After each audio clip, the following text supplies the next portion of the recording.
Are you interested in getting involved in property development? Interestingly, it's the most common request we get when clients approach us at Metropole. You see, along with big profits, there are substantial risks. So in today's episode of the Michael Yardney podcast, I'm going to explain to you some really important things you need to consider if you're looking to step up to the big league of property investing. And even if you're not ready for property renovations or development yet, you really should listen to this week's show, because there's going to be lots of good tips there that you can store in your memory bank for when you're ready to use it. So welcome to this week's episode of the Michael Yardney podcast. Welcome to the Michael Yardney podcast, where each week you will learn a number of new ideas regarding success, property investment and money in around 30 minutes. Our show is brought to you by Metropole, who specialise in helping you grow, protect and pass on your wealth through strategic property advice. Now here's your host, Michael Yardney, Australia's most trusted property commentator, who has once again been voted our leading expert in wealth creation. That's the 5th time he's won a similar award in the last 7 years.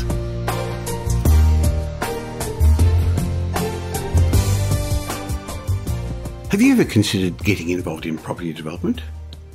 I'm finding that currently, as our property markets are slowing, more investors are interested in becoming involved in development as a way of manufacturing some capital growth rather than waiting for the market to deliver it. And that makes a lot of sense. It's in fact one of the most common reasons people approach us at Metropole, probably knowing that we're very much involved in property development.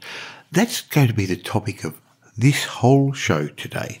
But even if you're not ready for property development yet, I hope I'm going to teach you some lessons about property in general. So pay attention, listen in, and save some of this information in your memory bank somewhere so that in the future you'll be able to use it when you're ready for it. I'm going to explain that property development is a great way of making profit, but there are also some potential risks. You see, I've seen many investors move up to property development when they didn't even know what they didn't know, and they got caught out. However, with good education, proper planning and a good team around you, I've found that property development is a great way to grow your property portfolio and end up having a high growth property which also has strong cash flow and good tax benefits. And that's what we all want. So that's the reason I'm still very actively involved in property development.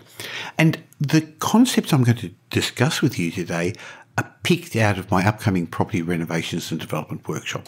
And please excuse me if I mention it once or twice during the show, but I'm getting excited about it because it's coming up around the corner.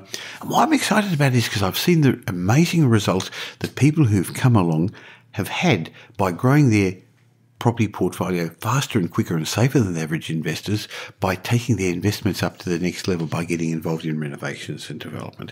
So I'm going to share my thoughts on property development with you in maybe 3 sort of groups. The first thing I'm going to do is discuss with you a bit about the benefits of becoming a property developer. I'm then going to discuss with you the risks, because there are some and you've got to be cautious. And then I'm going to give you some hints and tips if you want to get started. So let's start with some of the great benefits of becoming a property developer. And the big one, I guess, is savings, because rather than buying your property at retail, when you become the property developer, you acquire them at 15, sometimes even 20% below their market cost. This is because you don't pay the developer's margin. Hey, remember, that's you. You're the developer. You don't pay agents' commission because you're not buying it. You're not paying GST, marketing costs, or all those other costs that are lumped into the retail price when you buy a new property. So a great way to start is the concept of saving money. The other is that there are profits. At the right time of the property cycle, you can make good profits by buying a property, adding value, developing it, selling it on. Now, that's what most developers do. But the really smart ones do it differently. They don't sell their projects. They do the development and then they refinance them against the new higher value. And they take out the extra equity. This is the profit margin they've made. They've made it by manufacturing capital growth, by making the property worth more. And then they use that money they've taken out as seed capital for the next project. See, too many developers I've come across get involved in a project, make some money, they sell it, take the money out, do another project, do a bigger one the time afterwards, and then the market moves against them. How many of them I've seen over the years who said, gee, if only I'd kept that first one, I'd be much better off than I was today. Now, another reason that I'd recommend you consider getting involved in property development, if it's the right thing for you at your stage of the cycle, of your investment life, I guess I should say, is that once you've completed your project, you can easily approach financiers, lenders, banks, and get finance much easier on your end properties that you keep as an investment. Now, finance for property development is difficult, and one of the reasons that we're going to spend some time going through this at the upcoming property development workshop. But once you get through the project and you've got tenanted properties with good tax benefits, good depreciation allowances, lenders will lend you, I don't know, up to 80% of the retail value of your properties when they're completed. And in many cases, this is more or less what it's actually cost you to develop the project. Remember, it cost you much less than their end value, otherwise you wouldn't have done it right. And you can take out your initial equity. It's almost like borrowing 100%. You know how they write about those nothing down deals? Well, this is almost a way of doing it if you can show the serviceability. Another real benefit of property development is leverage. I mean, basically what you're doing is you're getting massive leverage once you complete the project. As I said, if you've got very little money in it, you often can control 2 or 3 townhouses with very little of your own money if you've got it right. There are great tax benefits from owning new properties. We know that the tax laws changed recently on depreciation, but if you do the development and you get a new property, then you get all the benefits of the depreciation allowance, giving you a great after-tax return. You'd be surprised how much it is in the early years. Often you don't pay any tax at all on the rent you've got just because of these great tax allowances. Interestingly, though, you get better, higher rental returns. Remember, your tenants will pay the prevailing rent, whatever it would cost to pay for, let's say, a townhouse that you developed, the rent in that area. They don't know that the cost of your property was substantially below the retail price. This means your rental yields are going to be higher than for somebody who's bought their property at market value. And the other reason I love getting involved in property development is if undertaken correctly, property development can be very lucrative. If you buy your development site well, if you get it in the investment grade location that's going to outperform, your investment's going to be underpinned by the security of land, of real estate in a prime position. So what we're recommending is doing it in investment grade locations, not in the outer suburbs, not in the inner CBD, in the middle ring suburbs of our capital cities, because that's where more and more people want to live. We've got to satisfy the hunger, the demand for that missing middle, those areas where people are wanting to live in modern accommodation. The latest census showed that there's been an increase, about 12% increase in people living in townhouses. It's become a preferred style of accommodation. Anyway, putting all these benefits together means you can grow your property portfolio faster and safer than most investors. You're getting, as I said, high growth properties that are cheap to hold, cheap to own, because you're getting good returns and big tax benefits. Now, of course, that's why I'm still very actively involved in property development. I'm currently involved in 4 developments at various stages. And it's one of the reasons I'd recommend, if you're wanting to take your investment to the next level, whether it's getting involved in renovations or development, to join me in October at my property renovations and development workshop. It's just around the corner, and I'm going to provide you, as will the rest of my faculty, with a holistic view on the whole development project, from how to get started, how to get the finance, getting development approvals, the finance, how to maximise the returns on your property development.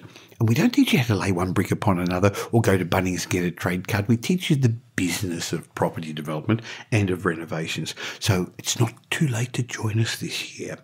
Go to realestateworkshop.com.au, realestateworkshop.com.au, find out all about it, find out about my money-back guarantee and all the bonuses you're going to get and how you can have a one-on-one implementation session with me, and then step up your investment game and make real profits on your next renovations and development project. Now, we discussed some of the benefits The next thing I'd like to talk with you about is some of the risks, because I'd be wrong if I didn't point those out to you. And there are some significant risks I've come across over the years. The first one's buying the wrong property, one that's not appropriate for development. It could have site issues, it could have planning issues. I remember years ago, Bill came into our office.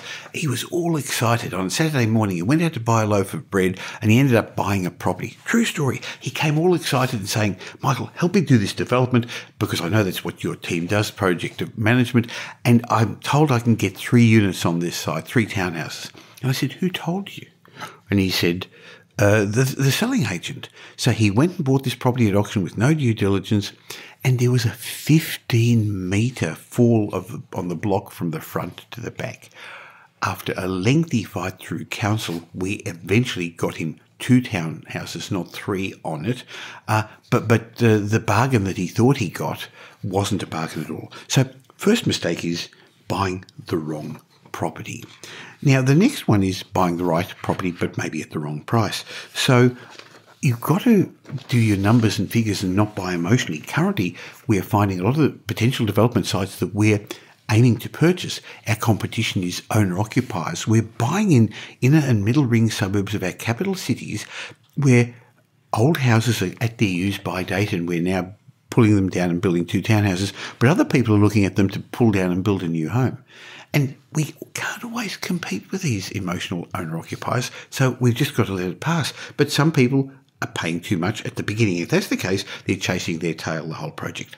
Now, by the way, I don't mind that in the municipalities we're buying in, there's lots of owner-occupiers buying as well. That's really, really good, because what it means is that there's going to be a diversity of accommodation, and these big new houses in the area only pull up the value of townhouses in the adjoining streets where we're building.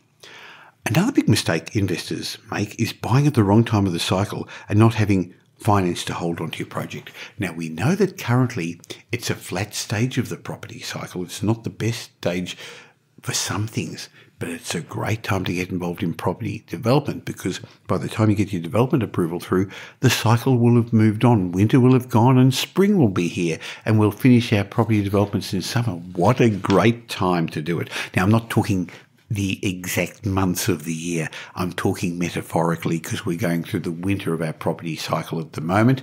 But after every winter, spring follows. It's done that for 6,000 years, or as long as we've been measuring these things, and it will do it again. I'm prepared to put my money on it that it's going to do it again.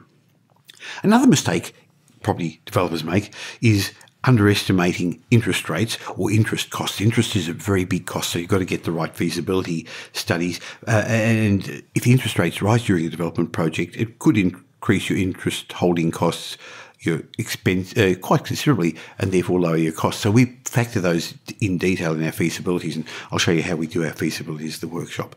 Also, we factor in increased construction costs, because if they go up during the project, you can get into trouble. So you've actually got to understand what to put in your building contract and how to prevent that from happening to you, how to protect yourself. We go through that in detail at the workshop. And the other big thing that affects potential developers who get it wrong is changes in supply and demand for real estate. And we're currently seeing this in some of our inner city apartment markets. Of course, too much supply depresses property values and reduces your profit margin. So you've got to build the sort of properties that are going to be in continuous strong demand by a wide range of people who can afford them. And my preferred sort of accommodation to build are townhouses. I mentioned that before, rather than apartments. Because with the apartments, you're aiming at the investor market. Even if you're not going to sell them, to keep townhouses, and that's what I've been doing for years, and it's worked really, really well for me and for a lot of our clients, because most developers don't keep townhouses, they actually sell them. So there's very few for lease, but they're in very strong demand by tenants, but more importantly by owner-occupiers, which is one of my strands of my strategic investment approach, to own the sort of properties that are going to be in strong demand by owner-occupiers, because they're going to buy similar properties around you, pushing up the value of your property. So where I was coming from was the supply and demand ratio. It's important to own the sort of properties that are in strong demand, and more people are wanting to own or live in townhouses. young families who'd love to live in these. We build them in the middle and inner ring suburbs, and this is missing in the middle. There's lots of new development happening in the inner suburbs. There's a lot of in the inner city. There's a lot of development happening in the outer suburbs. But what we're looking for is development in the middle ring suburbs, where there's a demand from young families wanting modern accommodation on compact blocks, or downsizers wanting modern accommodation on compact blocks as well. So it's really important to own the right sort of property, the sort of property that's going to be in strong demand in the future. By the way, you also want to build the sort of property that's not going to be in large supply. And in these middle ring suburbs, there isn't a lot of this happening at the moment. Now, we're talking about what could go wrong and what risks could occur. And one of them is unexpected disputes with builders, with trades, with contractors, with the unions. These could cause costly delays to the project. So it's important to get your contract to protect you, and there are special clauses we recommend you put in. Another area where things could go wrong are changes to the laws relating to property development. This could obviously affect you adversely. It could mess up your profitability, the viability of your project. Look, things like laws relating to zoning, to town planning, restrictions to land use, environmental controls. Currently, there are changes in laws to the landlord and tenancy controls. There could be changes over the time to stamp duty, land tax, income tax, capital gains tax, negative gearing. All these things are out of your control. You just got to be aware that they could happen. Another factor that could mess up your financial viability of your project is unexpected delays or increased holding costs when it takes longer, delays in getting the town planning approval. So it's really important to buy the sort of property that you can get town planning development approval for.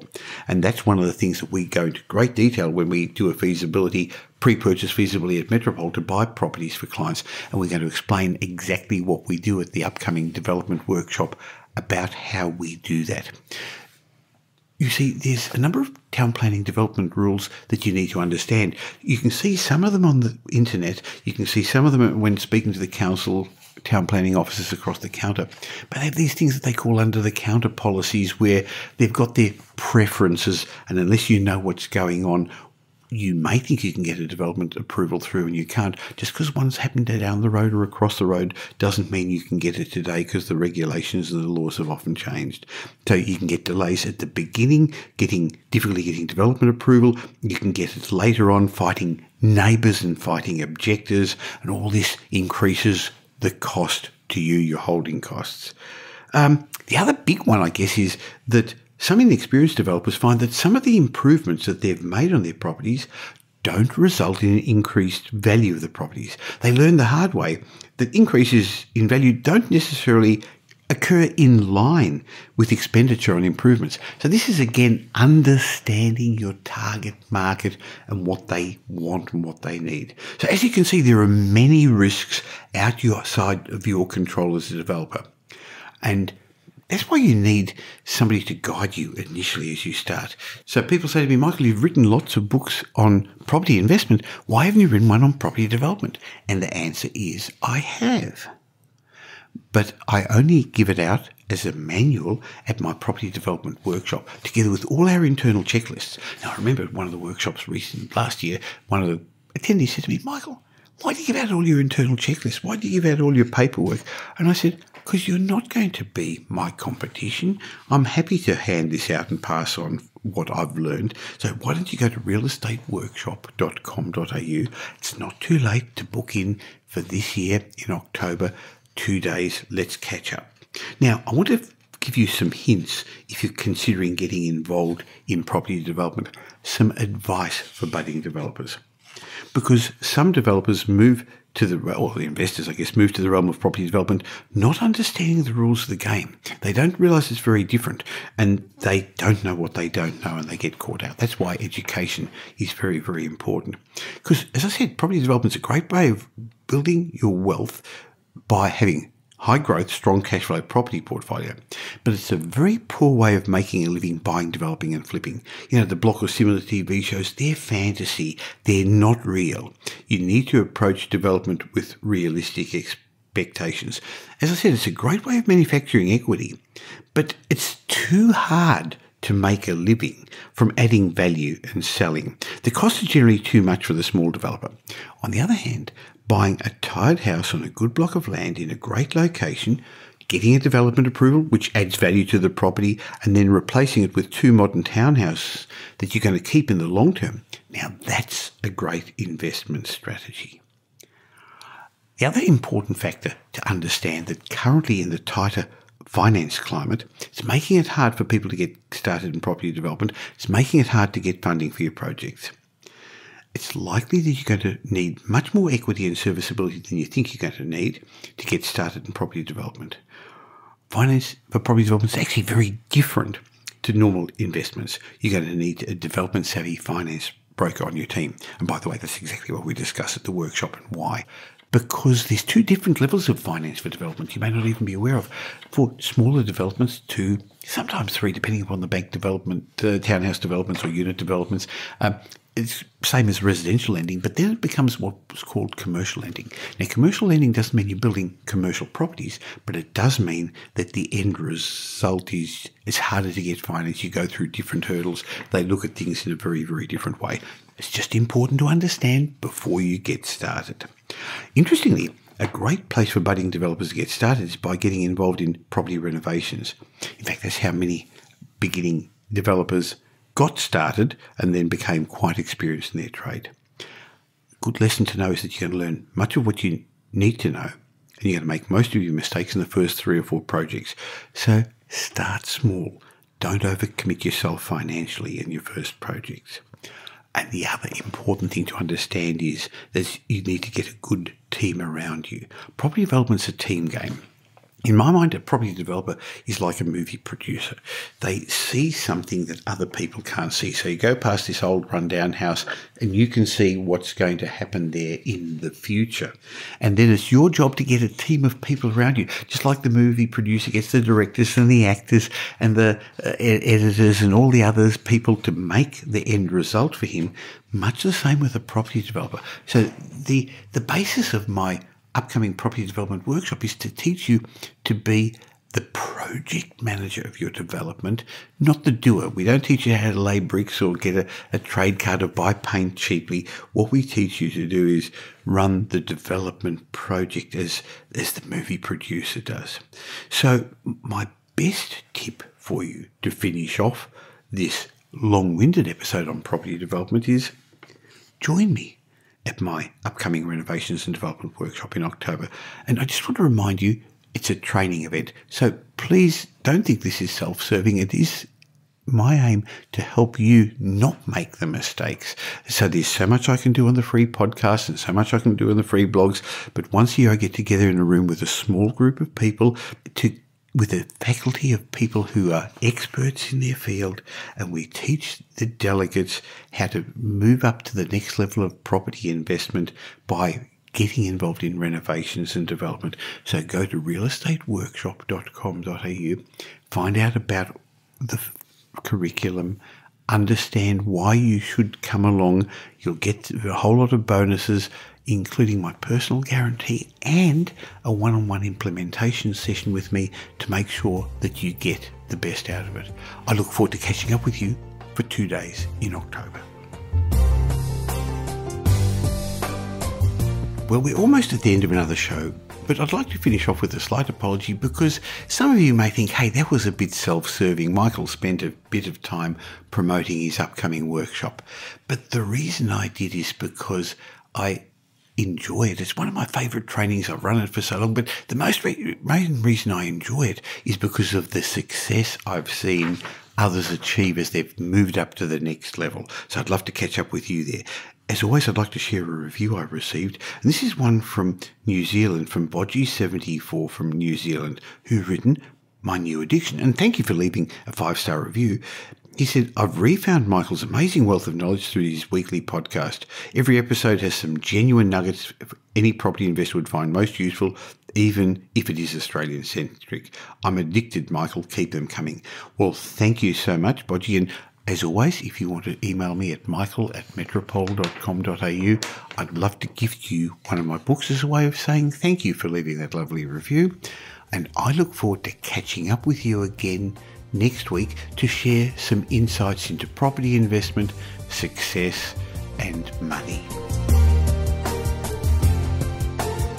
Thanks for listening to this week's episode of the Michael Yardney podcast, which was brought to you by Metropole, who help their clients grow, protect and pass on their wealth through strategic property advice. If you got value from today's show, we'd really appreciate it if you would leave a review, and we'll read it out on a future show, and Michael will gift you one of his books as a way of saying thank you. Just go to michaelyardneypodcast.com/review and let us know what you think. If you don't already subscribe, head over to iTunes or your favourite Android app. You'll find us there as Michael Yardney Podcast. If you'd like to gain instant access to the show notes, head across to michaelyardneypodcast.com. Watch out for our show next week. You'll learn some new ideas about property investment, success and money in around 30 minutes.